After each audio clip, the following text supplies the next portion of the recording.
আগামী ২-১ মাসের মধ্যে জাতীয় নাগরিক কমিটি রাজনৈতিক দল গঠনের ঘোষণা দেবে বলে জানিয়েছেন কমিটির আহ্বায়ক নাসির উদ্দিন পাটোয়ারি। আর শেখ হাসিনা মুজিববাদ প্রতিষ্ঠা করতে যেয়ে দিল্লির দাসত্ব করেছেন বলে মন্তব্য করেছেন জাতীয় নাগরিক কমিটির মুখ্য সংগঠক সার্জিস আলম। সোমবার জাতীয় নাগরিক কমিটির বিজয় দিবস উদযাপনের আলাদা দুটি আয়োজনে তারা এসব কথা বলেন। সকালে মহান বিজয় দিবস উদযাপনে জাতীয় স্মৃতিসৌধে জাতীয় নাগরিক কমিটি। এ সময় তারা মহান মুক্তিযুদ্ধে শহীদদের প্রতি শ্রদ্ধা জানান।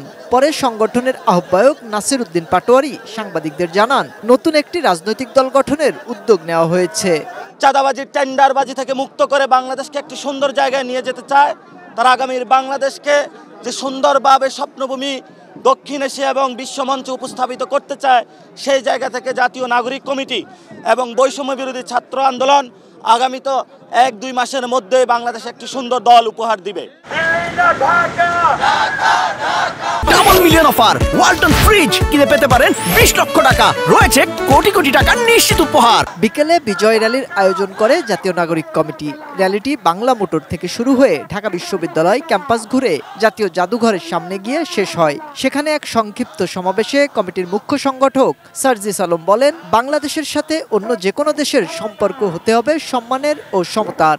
মুজিববাদ প্রতিষ্ঠা করতে গিয়ে বিগত ১৬ বছরে খুনি হাসিনা বাংলাদেশের নাগরিকদের হয় দালাল বানিয়েছে, না হয় দাস বানিয়েছে। এই খুনি হাসিনা আমাদেরকে বিগত ১৬ বছরে নাগরিক হয়ে উঠতে দেয়নি। এ সময় বক্তারা বিজয় দিবসে ভারতের প্রধানমন্ত্রী নরেন্দ্র মোদীর ফেসবুক স্ট্যাটাসেরও কড়া সমালোচনা করেন। সরকারকে আহ্বান করব, অতি দ্রুত ভারতের প্রধানমন্ত্রীর এমন বক্তব্যের প্রতিবাদ করতে হবে। মাহাদি সেকেন্দার, এটিএন নিউজ, ঢাকা।